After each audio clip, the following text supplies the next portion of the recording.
अब देश के नाम को लेकर फिर से नई विवाद छिड़ गई है।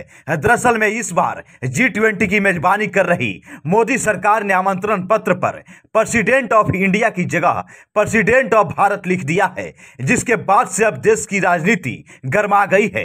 विपक्षी नेताओं ने बीजेपी सरकार पर आरोप लगाते हुए यहां तक कह डाला है कि अब देश के नाम को बदलने के बाद संविधान बदलने की बारी है।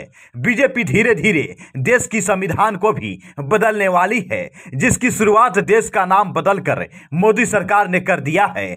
जेडीयू नेता नीरज कुमार का मानना है कि बीजेपी संविधान के साथ लगातार छेड़छाड़ कर रही है। हम लोग अपने गठबंधन का नाम भारत रखते तो केंद्र सरकार भारत शब्द भी हटा देती। केंद्र सरकार चाहकर भी इंडिया शब्द को नहीं हटा पाएगी। हम लोग ऐसा नहीं होने देंगे। यदि बीजेपी ऐसा करेगी तो जनता 2024 में इसका जवाब देगी। वहीं ममता बनर्जी ने भी केंद्र सरकार पर देश का नाम बदलने का आरोप लगाते हुए कहा कि हिंदी में हम सब भारत बोलते हैं, इसमें नया क्या है, क्योंकि इंडिया नाम तो दुनिया जानती है। अचानक ऐसा क्या हुआ कि मोदी सरकार को देश का नाम बदलना पड़ा। वहीं इस मामले पर शरद पवार ने भी कहा कि किसी को भी देश का नाम बदलने का अधिकार नहीं है, इसलिए कोई भी देश का नाम नहीं बदल सकता है। अब इस मामले पर विपक्षी नेताओं को जवाब देते हुए बीजेपी ने भी पलटवार किया है और जेपी नड्डा ने पूछा है कि विपक्षी नेताओं को भारत लिखे जाने पर इतनी आपत्ति क्यों है।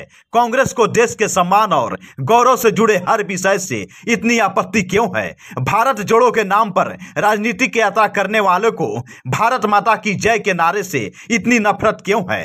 स्पष्ट है कि कांग्रेस के मन में न देश के प्रति सम्मान है, न देश के संविधान के प्रति और न ही संवैधानिक संस्थाओं के प्रति। उसे तो बस एक विशेष परिवार के गुणगान करने से मतलब है। कांग्रेस की देश विरोधी एवं संविधान विरोधी मंशा को पूरा देश की जनता भली भांति जान चुकी है। भारत बोलने पर, भारत लिखने पर कांग्रेस वाले को क्या दिक्कत है?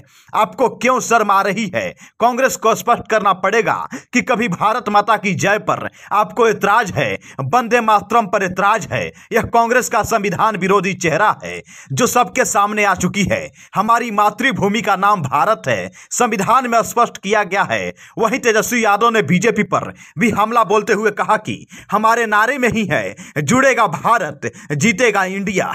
कुछ दिन पहले तक बीजेपी वाले कहा करते थे वोट फॉर इंडिया, और अब भारत लिख रहे हैं। यह कहां से नाम को हटाएंगे।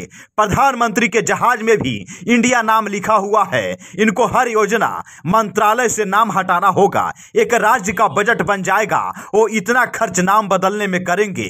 भाजपा इंडिया नाम से इतना डरे हुए क्यों है? यह दिखता है कि पीएम मोदी इंडिया गठबंधन से डरे हुए हैं, क्योंकि जिस तरीके से जब से इंडिया गठबंधन की गठन हुई है तब से बीजेपी वाले डर चुके हैं और लगातार नई नई प्रोपेगेंडा देश के सामने ला करके रखने का काम कर रहे हैं।